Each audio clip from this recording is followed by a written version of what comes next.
Welcome to Bears on Tap, hosted by Quinten Krzysko, Samir Patel, Sunny Verma, and the one and only Ron Luce. Bringing you all the news, analysis, and opinions on the charter franchise, Chicago Bears.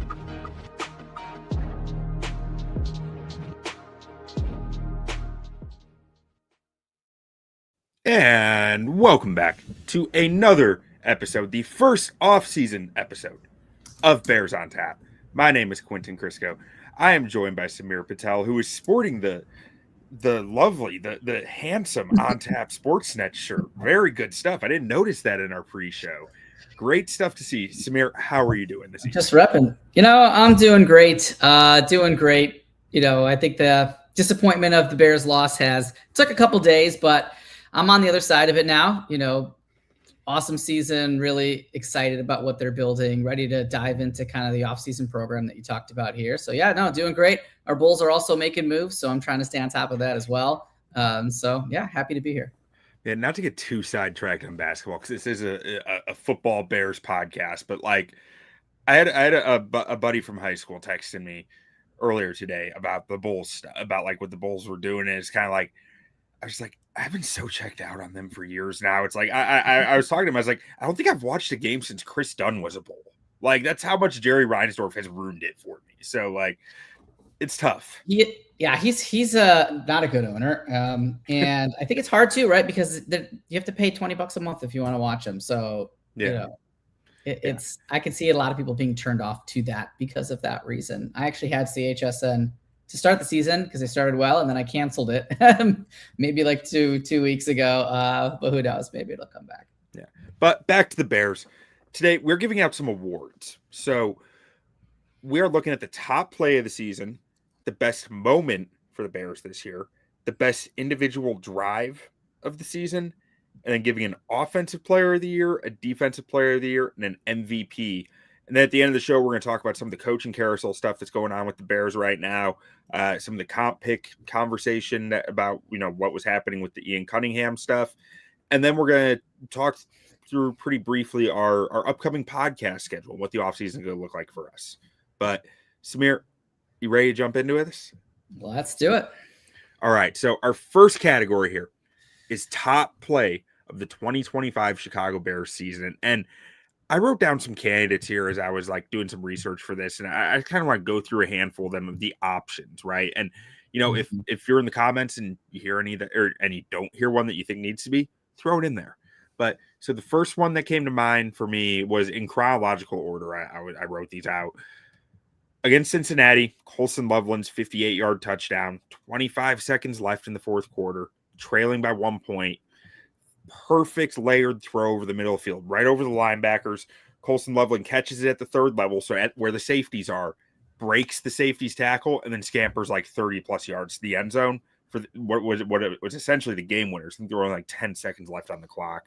So I thought that had to be a candidate here. Week 16 has two of them. The first one, this was the game at Soldier Field against Green Bay in the regular season. It's 4th and 4 from the Green Bay 6-yard line. 28 seconds left, trailing by 7 points. Caleb's under immediate pressure, flushed out to his right. Packers were sending an all-out blitz here. So there was no way to pick up. It was like, you have the pressure, you got to find your guy. Off his back foot, trailing away to his right. Under that pressure, tosses it up to Jade Walker. Game-tying touchdown. Bears go to overtime with the Packers. So I thought that one was a must-have in here because that was such an electric moment this season. Yeah, great stuff, Q. I totally agree with those. And I was looking at it a couple different ways. There's top plays of like what they actually meant in that, situation. And then there's like degree of difficulty. So I think you could throw the Cleveland Browns throw in there as well. It's a great one. The DJ Moore touchdown. Yeah, the fadeaway, out of bounds, DJ Moore touchdown, I thought was one of the biggest, most difficult throws and catches, of the season.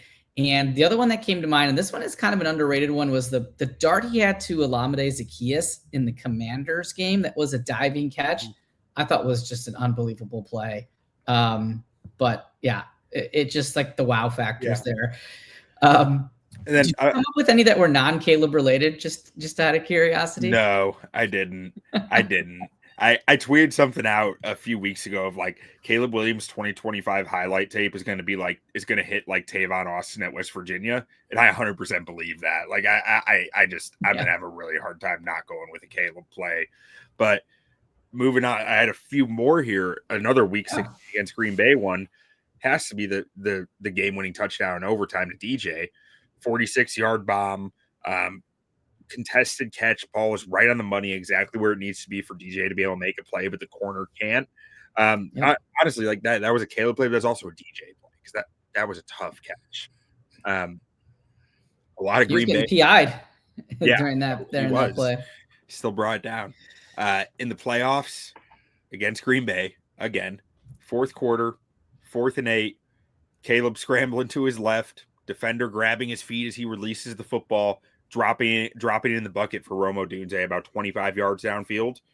That one, from the difficulty standpoint, that's up there with anything. Because he didn't have his feet on that throw. That was all arm, and it was on the money, perfect. 4th and 8, like it's hard to. I have a hard time getting past that one from a difficulty standpoint. And then the last two I have here was obviously this one's more Ben Johnson than anything, to be honest, but. Playoff game winner against Green Bay. Yep. The wheel route to DJ, calling it off the same look as a quick screen to Burden that hit earlier in the game. Just from a play call standpoint, I thought that needed to be included here. And the last one is just, I mean, this is my winner. For like, to be clear. This is my winner for this topic. End of regulation against the Rams on 4th down in the red zone. Caleb throws a game-tying touchdown pass to Cole Kmet from 27 yards behind the line of scrimmage. It's ridiculous. Longest red zone touchdown of all time for air yards. Since it's been started being recorded. That was the most I don't feel like in the post game we gave that enough credit, or like I feel like I wasn't excited enough about it because the Bears had just lost, right? But it's the most insane play I've ever seen. Like, that was the most batshit out there, like, what the hell is happening moment I've ever seen in a football game of just, like, that doesn't happen. When he tossed that up, I was like, game over. Like, I was like, it's done. Like, it's just a Hail Mary, whatever. There's going to be, like, 5 guys over there. And you see Cole Kmet with one-on-one. It's like, like, oh, God, I've never seen anything like that play happen, and that has to be the winner for me. Yeah, I mean, you're right. It was a one of a kind play.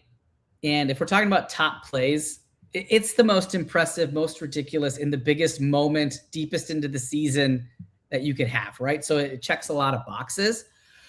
One of the ones that I went with is a pretty run-of-the-mill play. We've seen it a couple times. It's not common, I would say, in an NFL game, but it's not unheard of. However, I do think it set the tone for what this Bears team was for the rest of the season. And that was Josh Blackwell's field goal block against the Raiders. I think that's when the cardiac Bears were born, and they adopted that sort of mantra for the rest of the season. And it became kind of this, don't count this team out, because they'll make some ridiculous plays at the end of the game. It kind of turned that into their mantra. And so I feel like that was almost like a tone setting play for how that season was going to unfold. So I wanted to shout that out too, as kind of an off the cuff answer. Yeah. So is that what you're going with then? No, I just wanted to call it out. Yeah. I wanted to call it out. Choice, because like you said, that they carried that throughout the season, that we will never die mentality became a calling card for this team. Yep. And for me, I'm going to go with the overtime throw to DJ against the Packers in the regular season, because for me, that exercised some demons. It gave the Bears a leg up on the division. So it was important from a standings standpoint. It was a great play. It was an awesome throw, and they beat the Packers. And they had this come from behind win. It was an all encapsulating moment for me. So I think that was probably my top play. I like that, and that's, I'll get to a bit more on that later, I think, but like that one is definitely, as I mentioned, it was on my list. It's up there for me for top 5 plays of the year, however it might be. Now, Samir, our next category is the best moment. And I'm curious, how did you look at this? Like how did you define the moment versus the play versus the game? Like how did you picture this? So that's a good question, because when we were first talking about these, I was like, oh, some of these might be a little redundant. But when I thought about the moment, I just tried to take a step back and say, what was the moment when I think of the 2025 Bears season? What's the moment that pops into my head? And it wasn't on the football field for me. The moment that sticks into my head is, and I think you might go with this too, is the good, better, best post-game speeches. And particularly the one after the Eagles game with his shirt coming off and getting the hot dogs and screaming good, better, best. That to me was like a top moment, because I think up until that point, the Bears had been criticized as a team that had a kind of a softer schedule, hadn't really played anybody yet. They played a good team on the road in Detroit and got housed. They played another decent team on the road in Baltimore and lost. And it's like, okay, the Eagles are a legit team. And a lot of people were like, yeah, the Bears are probably going to lose. The line's like 6.5. I think during our pregame show, I think me and Ron were like, there's no way they're going to lose this game. We were like riding high going into it. And they won, and they won in a way that didn't leave any doubts, at least in my mind, of like, wow, this team is tough. They're here to stay. This is like legit. And then that post-game locker room, I soaked it all in. I was enjoying every bit of it. So for me, that was like a top moment, that post-game locker room with the shirt off and the good, better, best vibes. I hadn't considered good, better, best for this, but I think you're 100% right on it though. I'm not going to change mine, but the good, better, best after the Raiders game, the first time, I spent so much time writing it down in my phone as it was playing, go back, rewind it again to make sure I got it right. Oh, what was this word? I missed that. So I can talk about it in the post game. That was an electrifying moment when good, better, best first hit, the first one. You're like, oh, what is this? What is this? Okay, Ben Johnson, you're not just some nerd like everyone said you were. Okay, I see this. That's nice. I like that answer. For me, I had 2, and mine were the first one is just very cliche. It's just clinching the NFC North title. Absolutely. That week leading up to, or I guess the day leading up to it, I think they clinched it the day before that, on Sunday, and they played Monday night. That Monday was just such an easy feeling. It was just, as a fan, it was just we got it. Whatever happens tonight, it's fine. We got it, But for me, the moment that defines this season to me is after beating the Packers on Thursday Night Football. Caleb Williams, on the Amazon broadcast, Caleb Williams up there grating the cheese. That's the moment that will define this season for me. I will never get that out of my head. The cheese grater hats are great, but the sitting there, he grated a third of a block of cheese in 10 seconds. That's generational. That's generational cheese grating. That was the moment. That was the moment that will live with me forever. And just in that game, and this kind of ties in with the moment where I thought of it as more of a full day, but when they were starting the comeback in that game, I have never seen a Packer sideline with the looks on their faces like they had. They were scared. They were concerned. They were worried because they knew what that man could do. And as Bears fans, we have never seen that, and I will never forget that. It felt like us watching Aaron Rodgers, right? Yeah. When you're 100%. Just we can't stop this guy, and he's gonna rip our hearts out. He can't actually do it again, can he? To me, it was more the look in their face of just he can't do this again, right? Right? That's not possible. And then he did, and just oh man, My wife was laughing at me through the whole like fourth quarter of that game. She's like, "Be happy." I'm just sitting there like locked in. Yeah, I mean, you can't look away. Good. You just never know when something crazy is going to happen. That was like the microcosm of the 2025 season is like, you just have to watch all 60 minutes. Yeah. Now, Samir, for best drive, where was your head on this one? What one did you come up with and where did you land? Yeah, this one was interesting. This one doesn't plays stand out, moments stand out. Drives are, the plays and the moments are culminations of long drives or drives that were had. And so I had to go back and do some perusing on, what I thought was an impressive, series of plays or moments in the game and figured out which drives they kind of came from. So I mean, obviously the first one I thought of immediately was the 19 play drive against Dallas, which was like crazy long. I mean, it didn't have a lot of significance. I know that it was led to their first win of the season, which is great. Very important milestone, but I didn't land on that one. I landed on the one that, was our top play and top moment, right? Was that Bears-Packers playoff game. What is it? 6 plays, 66 yards, starting at the 34-yard line. It's got to have it drive, right? There's 3 minutes left in a playoff game. You're trailing. You've been trailing the entire game, and you hit on a Caleb and DJ touchdown. We found out was all set up by Ben Johnson running these screens to Burden and baiting those DBs to come up. I thought that was the drive of the season. Honorable mention I did have here was the Black Friday game with the Bears-Eagles, where I think there was one where they had 12 plays and 87 yards. And most of them were just runs. And then you could feel that stamp that Ben Johnson was putting on these guys that like, oh yeah, he's going to out-physical you and he's going to ground and pound. And it just felt like, yeah, we're here and we're for real. So I had those three kind of highlighted. And I landed on the Packers playoff game. Yeah. And I'm sorry, what was the second one in there? So there was the Cowboys, the 19 play drive against the Cowboys, the Packers playoff game. And the last one was the Bears-Eagles Black Friday game where they went 12 plays, 87 yards and just ran all over their throats. So that one was my second. That was my number 2, where, it was 10-9. It was 10-9 in the third quarter. Like, this is anyone's game. And they burn off, almost 7 minutes of clock, 12 plays, like you said, 87 yards to take a touchdown. That the game felt over after that. Like, it wasn't, but like it felt like the Eagles defense could not recover at this point. They've been through this game has been hell on them. So that one was my runner-up.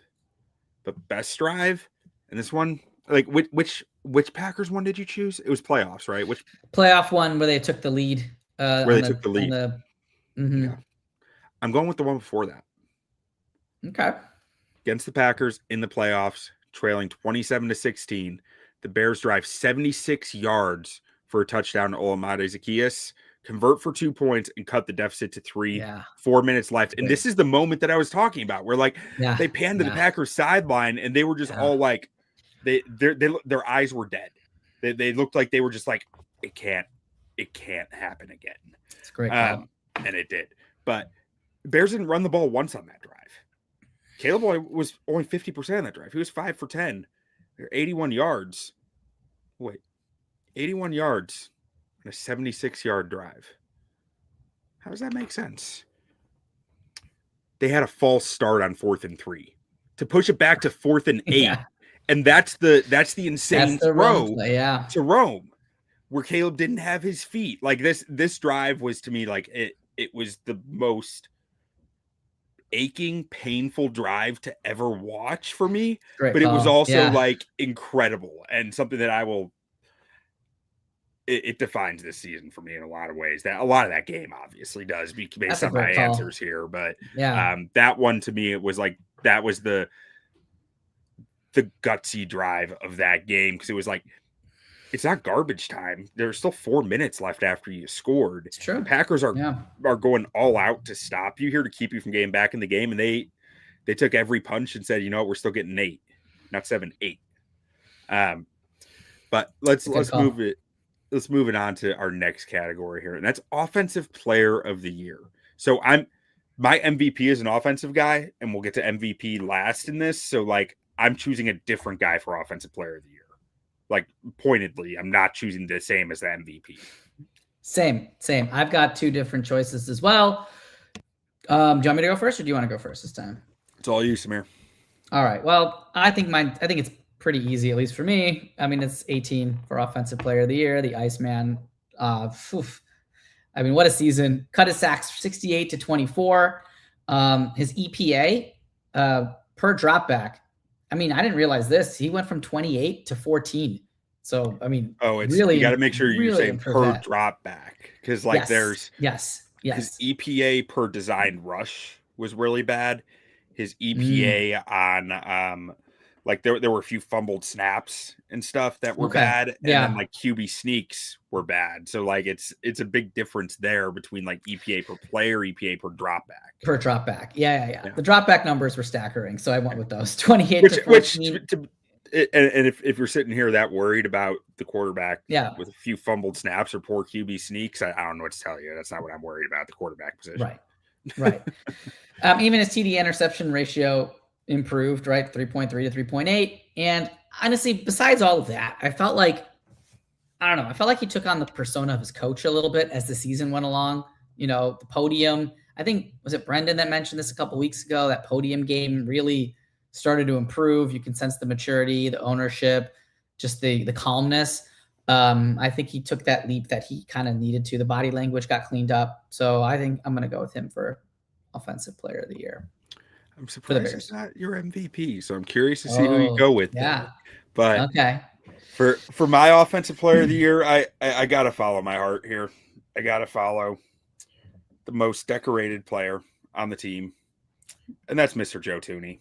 Oh yeah, I know you're going offensive player of the year. I mean, it's I preached all offseason, or before they got him. I can't say all offseason because they did get him at a certain point pretty early, so I didn't keep preaching this. But going into last offseason, I was preaching the Bears need a knowledgeable, decorated, highly paid veteran on this offensive line and take leadership of this offensive line room and show these guys what winning football takes. Because your leader of that room, it can't be, excuse me, it can't be Darnell Wright on a rookie contract. It can't be Braxton Jones making $800,000 a year. And it sure as heck can't be like a Tim Patrick making $4 million a year. It needs to be someone who actually commands respect of the room, of when they start talking, everyone better shut the hell up because that guy matters. That's Joe Thuney. They got that guy. And on top of adding Dahlman, adding Jackson, all huge. But the way this room came together, the way that they started working together, I have to think that so much that had to do with the off-field effort. And to me, that starts with Joe Thuney, because every place he's gone, he wins. Every place he goes, the offensive line seems to just figure it out no matter what. Hell or high water, they figure it out. And Joe Thuney had a massive effect on this offensive line this year, which the Bears were a running football team most of the year. Offensive line was a huge part of their offensive success, and that can't get overlooked. Joe Thuney's my offensive player of the year. Yeah. I mean, I figured that was the direction you were probably going to go in. I did. Yeah. You know what? I'll save it. We'll just keep going. All right. Defensive player of the year. What do you got, Samir? I went with Kevin Byard for a lot of the same reasons that you mentioned for Joe Thuney. He's a culture setter. You know, he's a veteran, comes in, does things the right way. He finished the season with the most picks, right? 7 picks. I think he stabilized a lot of that side. He was a consistent presence as well. There was a lot of people that were in and out of the lineup. I don't think he missed a game, if I remember correctly. So I don't know. I think he's just had a great season, great veteran leadership. I'm going to go with Kevin Byard. I think that's a good pick. And that's truly that is the right answer in my mind. Right. But because you went there, I had some backups here. And my first backup, which I'm not going to go with because I don't think you actually can go with a guy who only started 4 games. But made an impact. DeMarco Jackson deserves his flowers, man. He came in here and had a great season for the Bears whenever he was on the field. He came in, he took over the green dot responsibilities of calling the defense like that, like nothing. And he proved to be a very strong fit in Dennis Allen's defense. I wouldn't be at all surprised if he's back next year as either linebacker 2 or linebacker 3. But ultimately, I don't think you can go with a guy who played that few snaps. So I've got to go Montez Sweat. And there were some highs and lows to Sweat's season. There were some, people hate on him some because, he probably doesn't produce like he's paid, but he's still probably the best overall defensive player on this roster. Byard had a great season. Byard's also 32, 33. Like not like Sweat is in his prime right now, and he's playing good football, and he has the most consistent presence on your defense, in my opinion. Now, I think that does speak to some of the stuff they need to do on defense this offseason, but I can't take that away from him, though. He had a good year, and he played very well. He did a lot of unheralded things in this defense, I think, that he doesn't get credit for, because like in this defense, Dennis Allen wants to play very light, right? He wants to play light. He wants to play a lot of nickel and a ton of nickel and more dime than a lot of teams. You can only do that if your defensive ends play the run. You can't effectively do that if your ends cannot two gap out or gap and a half on occasion. If they cannot hold up the line of scrimmage, it's one of the reasons why like Dio gets a lot of hate. Dio probably deserves some hate for that contract. But you know what? Dio allowed them to play a lot of dime because he can hold the point against the run very, very well. Like that, there's a reason why they paid him what he did that kind of goes unheralded. And I think Montez Sweat he does a lot of dirty work for you that goes unheralded as well. So like that's my pick for DPOY. No, that's good. And I wanted to give another player a shout out. And I wanted to see who you went with first before I did this. Is Nahshon Wright? I know he's got his, issues, but that dude wasn't even supposed to start on this team. And he filled it, a huge hole, showed up in some way week after week. And those turnovers, right? We can't get away from that. They came at clutch moments. The Hurts fumble, the Josh Jacobs one, and when it looked like they were going to score. The Commanders game when he fell on that ball when they were also driving to put the game away. They came at these clutch moments that they wouldn't be where they were in the season if it were not for Nahshon Wright. So I want to give him his flowers, even though I don't think he's a serious contender for DPOY, but it's a great call out because you're 100% right. Nahshon Wright was a big part of why this defense is what they were able to be this year. It doesn't mean that I, want him to necessarily be the starter next year, but I can respect it that he put together a hell of a year for a guy who was not even really supposed to make the roster coming into camp. Yeah. So kudos to him, give him his flowers, and I hope he gets a nice fat contract from someone this offseason. Same. All right. Now, Samir, you got me anxiously waiting here. Who's your MVP? Well, I cheated, so you're going to roll your eyes a little bit. I actually wrote down Joe Thuney. I did as kind of like let me tease this because I know Q will get excited. Do I think he's the most valuable player? I mean, that's a big statement, but like for all the reasons that you said, right? He flipped around a terrible unit to an excellent unit. And that's not just him, but like, I don't know. It's not a coincidence. Like you said, that wherever he goes, the offensive line is just good. So that culture, that tone shift, I think he did so much stuff for them. It needs to be said. And I'm glad you picked him as your offensive player of the year. But I'm going to cheat, and I'm going to go with Ben Johnson. I know he's not a player, but see, I figured that was going to be it. I did cheat. But you know what? He totally changed the culture of the team. He was the most valuable person. I chose P for person on the Bears this year. So it works. I mean, I saw this stat that said the 2025 Bears scored 16 points in every single game, including the playoffs. Last time this team did that was the 1985 Chicago Bears. So he basically turned this thing around in one season. He was part of my top moment. I just think that dude makes everything go. And I'm not even sweating some of the changes that we'll get into here because we still have that guy with us. So my most valuable person, I'm going to go with Ben Johnson. I think that's a great pick. Like, clearly the guy did a hell of a job flipping around this culture. It's on him to continue that in a year or two. I don't have doubts that he will. But I don't think that was a small task by any means. I think the Bears culture was very, very ugly the last few years and was really in a bad place, probably worse than he realized when he took the job. And it takes real work to flip that around, real authentic work, and trust. You need to build trust with those people. Like, you have a bad manager who has a bad manager at work who might have a bad manager. Like, how do you feel going to work every day? How do you it's really hard for you to actually make a change if management changes, as opposed to just continuing on the path that you've been on.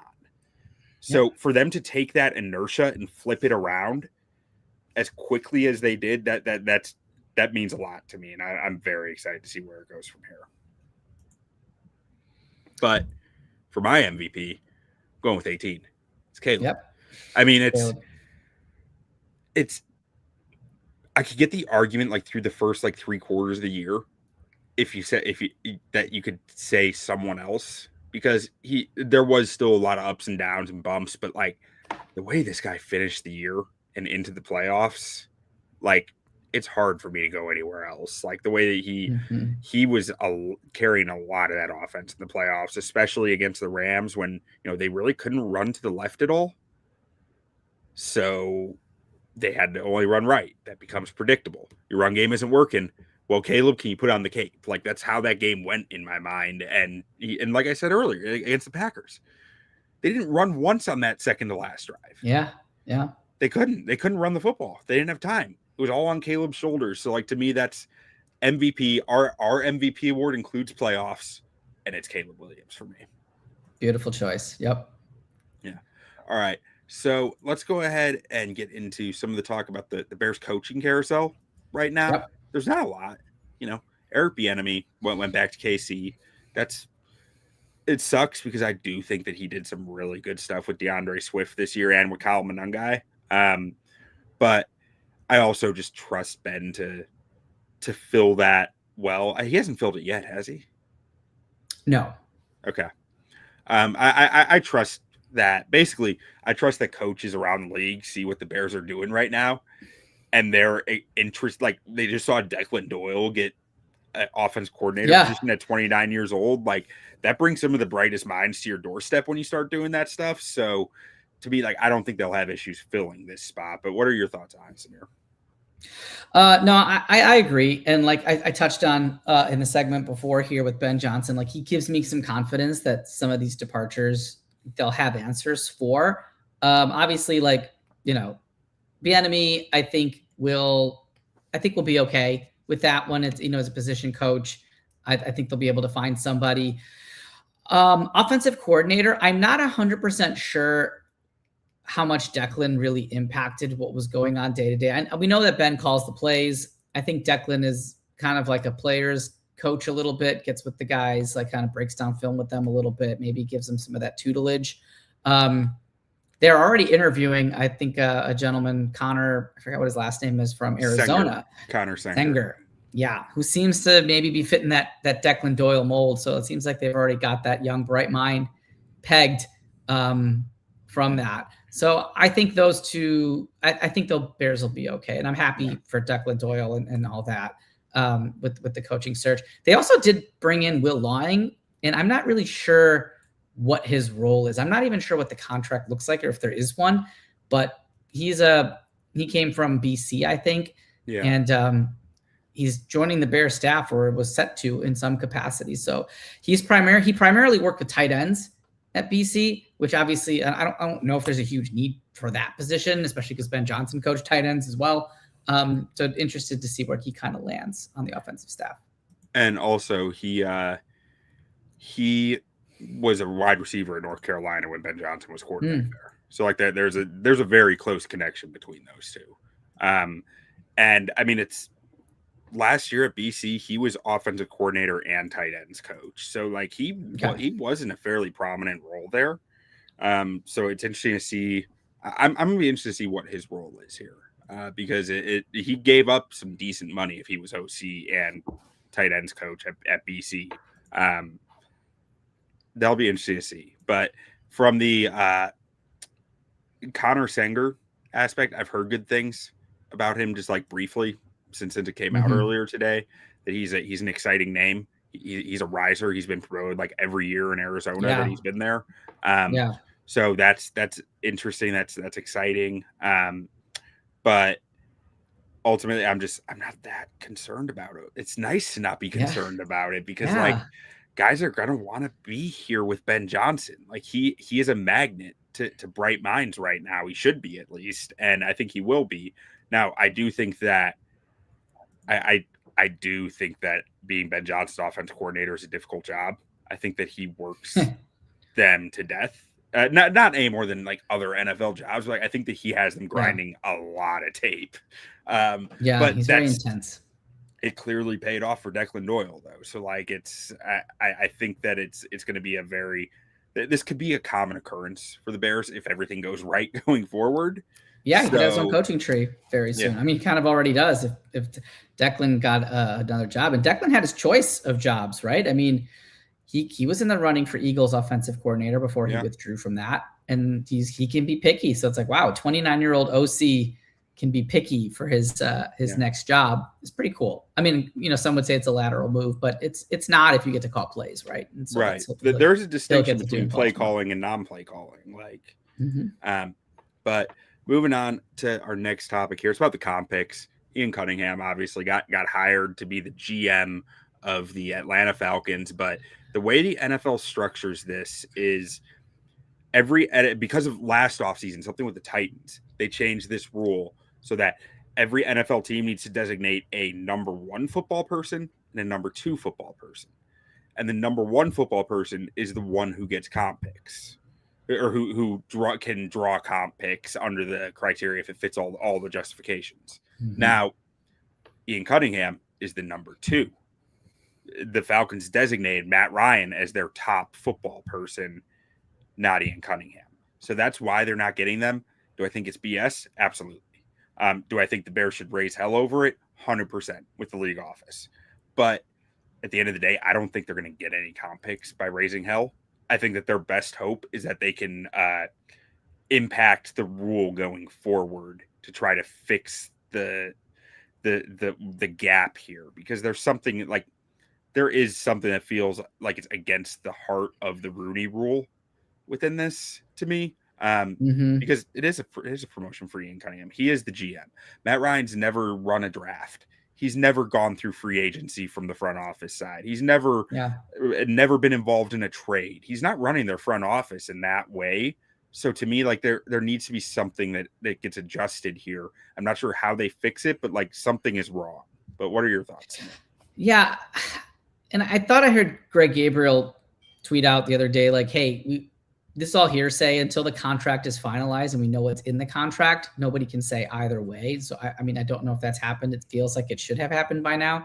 But couldn't teams game the system and just like say, hey, we don't want our competitors to get extra draft picks or whatever, so we'll just put this nomenclature in here? Like, I guess though, if they did that, then the team can block a lateral move, right? So, I mean, by my understanding, the contract, it really has nothing to do with it. It's who the team's designate as their number 1. Like it's really as simple as that from what I've been explained, that if the team designates someone as their number 1, that's their number 1. And that's how the comp pick. Isn't that explained in the contract, or is that kind of outside? No, this is with the league. They file that with the league. So I don't think that has anything to do with the contract, because the title is still GM, like it's still, curious your thoughts then. If it's a lateral move and Ryan Poles could have blocked it, do you think he should have acted in the best interest of the Chicago Bears? Or do you think he was okay in acting in the best interest of his buddy and his buddies, right? And keeping that relationship in good faith standing sort of situation moving forward? What do you think about that? I don't think blocking it would have helped anything, frankly. I mean, because it's not a lateral move. And that's what makes this so like frustrating as a Bears fan, because like Ian Cunningham is getting more authority with this move. He's probably getting paid more. I'm sure he's getting paid more. He's getting to go be the GM of the team that he grew up adoring. Like, he's a Falcons fan. He's from Atlanta. Like that. You don't block that. You don't block him getting a promotion, getting a salary bump. That's not the way to attract candidates to your organization. Yeah. Because this all does matter, right? If a team is sitting there going, I got an offer from the Lions and the Bears to be a scout, but the Bears just did this. Like, do I really want to do that? Join that? And it completely ignores the impact inside of Hallis Hall. Because Jeff King has been sitting below Cunningham for 2 years waiting for Cunningham to take a job. That's true. Yeah, you're going to piss off two people. Getting antsy, sitting there going like, when am I going to get this dang promotion? I've been waiting. If polls blocked this, I have to think that there would be a lot of frustration within Hallis Hall, because then you got to realize the guy below Jeff King is thinking the same thing. And the guy, like, there is a effect here that impacts the whole organization that is time. Like, it was time. Yeah. I think we were oversold on the candidate that Ian Cunningham is, to be honest. And that it became this, oh, we're going to have those comp picks in the bag. Like, and then when we didn't get them, a lot of fans, I think, got really shocked because they've been sold this bag of goods about Ian Cunningham. Like, if he was that outstanding of a candidate and this isn't to say that he's not, but like, yeah, he's been through a couple years of interview cycles. He's had some interviews. He's had some, like, it took time. The guy wasn't just like ready to become a GM like he was sold as to a lot of Bears fans, which is probably more on a lot of blogs out there and a lot of content creators who like to sensationalize everything, because it never really deserved that type of sensationalization in my mind. Yeah. And then it ends up taking away from this guy getting his dream job, and a great thing that's happening for the Bears, where they are promoting guys in this league into high places, where also, it's great to have friends across the league. It's great for Ryan Poles, if he has a trade offer for the Falcons, to have a buddy in that front office who's running things that he can really talk to, that he can see eye to eye with, that he can read if he's BSing him, and that he can like trust in certain ways, in certain aspects, that he's not getting the runaround. Like, that stuff matters too. So that it all is good, even though they didn't get the comp picks. So you don't block it, in my mind. Yeah, that's well said. Maybe he's got a under the table deal for Bijan cooking or something. He's like, hey, I'll send you there. And he sends something back my way. Does that mean Ryan? Sure. What happened to Ryan Pace? Is he still there? I think he's still there. All right. If he wants to come to the Bears, we'll take his D-line drafting. Yeah, I guess that's true. He was really good at drafting D-line, or defense in general. He was awesome at drafting defense. We could use some of that. Yeah, for sure. Yeah, he's still VP of football operations there. I think he's probably like number 3 right now there. Ryan Pace is a hell of a scout. Yeah. There was never any question about that. He just didn't care about cap or draft capital or, Well, so the draft capital is like, that's fair. He comes from New Orleans. You can kind of just keep kicking the can down the road. But with the cap, like, also, I mean, if you look at New Orleans, you can say the same thing. But to me, it was all a result of missing on Trubisky. Yeah, it was. Because it was the second he knew that Trubisky wasn't it, he goes into job saving mode. Of, I need to protect my job here. I need to save my ass. And that's where you start getting the Robert Quinn contracts, where you start trading draft picks to go up and get guys. And like, it's, if Trubisky had been the right pick, the Khalil Mack trade would have looked sick. It would have looked outstanding. Yeah.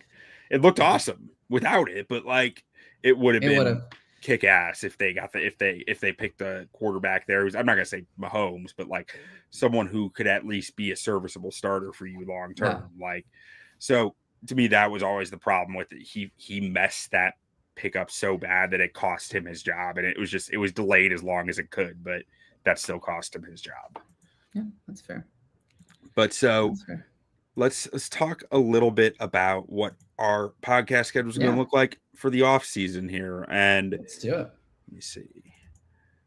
Get the spreadsheet pulled up. So next Thursday, we will be talking with Jacob Infante about draft prospects. So Don't miss that. I believe it's 8 p.m. Central Time on Thursday. Will be us and the Jakester. We'll be talking through draft prospects. I'm going to try to keep my mouth shut because I've watched too many prospects already. So like, I'm just going to chime in with things that no one needs to care about. So I'm going to try to keep it to just questions on that. But Jake, with Windy City Gridiron, best Bears draft guy out there. Like he's the king of Bears Twitter. But anyways, from there in 2 weeks, we're going to be doing the off-season preview, where we're going to have the spreadsheet that I put together every year and publish out for people to use. We're going to have that. We're going to go through a mock off-season. And then after that, we're going to do a spin the wheel of potential off-season moves and our instant gut reactions to them if they were to happen. So we're going to have a wheel of fortune wheel up on the screen with an option might be like sign Trey Hendrickson. An option might be trade a first and a third for Max Crosby. An option might be, trade DJ. Sign Travis Etienne to a 2-year fully guaranteed at $20 million a year contract. Like, they can't all be daisies and beautiful. Like, can't all be bangers. Yeah. Or I don't know, like or Bears draft Ty Simpson in the second round. Like, oh man. I'm just trying to think of ones that'll be controversial, but so we'll have some things like that on the Wheel of Fortune wheel, and we'll spin it and then give our instant gut reactions of what's coming up. And then from there, all of March, we'll be building the board. So we'll be bringing you 2 episodes a week. Each episode will be one position. So like we'll have an offensive line episode, a wide receiver episode, tight end episode, a D tackle episode, an edge rusher episode, and so on and so forth until the draft. Like, so we'll be doing that all of March and into early April as well. And then by the end of April, we're at the NFL drafts. We'll be doing our live draft show, draft reactions, and then we have other stuff planned from there, but I feel like that's as deep as we need to get for now. But yeah, Samir, it's great. Can't wait. Any final thoughts you want to throw out there before we close this thing out? No, just it was fun going down memory lane on the 2025 season. Gosh, I feel like we could talk about that for a couple episodes, but really excited about 2026, and it's going to be a fun offseason. Like I said, it's great to not have to stress about who the offensive coordinator is going to be, who the coach is going to be. It's like, I think we're set, and that's great. Yeah, and the last time the Bears had a season we're talking about, it took them 6 years to produce another. So let's hope and pray that that's not the case again. I don't think it is, but I didn't last time either, so who knows? But one thing I do want to say is that in 2018, the Bears lost their only playoff game in a heartbreaking fashion that utterly broke a lot of people. Like a kicker, a head coach, and many in a fan base. I am thankful that the Bears won a playoff game here, and 2, didn't lose in a manner that creates an easy scapegoat. They lost, in my opinion, in a manner that says this roster wasn't ready. Whereas in 2018, it was felt like this roster was dang well ready, and that guy over there, he messed it up. It's nice to go into the offseason having a realistic expectation of what needs to be fixed. And in 2018, I'm not sure they had that. So it's something I'm thankful for this year. That's a good point. You heard the head coach say it, right? We're back to square one. Yeah. Back to square one. So that's refreshing too. Yeah. All right, Samir, why don't we give a good old fashioned bear down and we will get out of here. Bear down. Bear down, guys.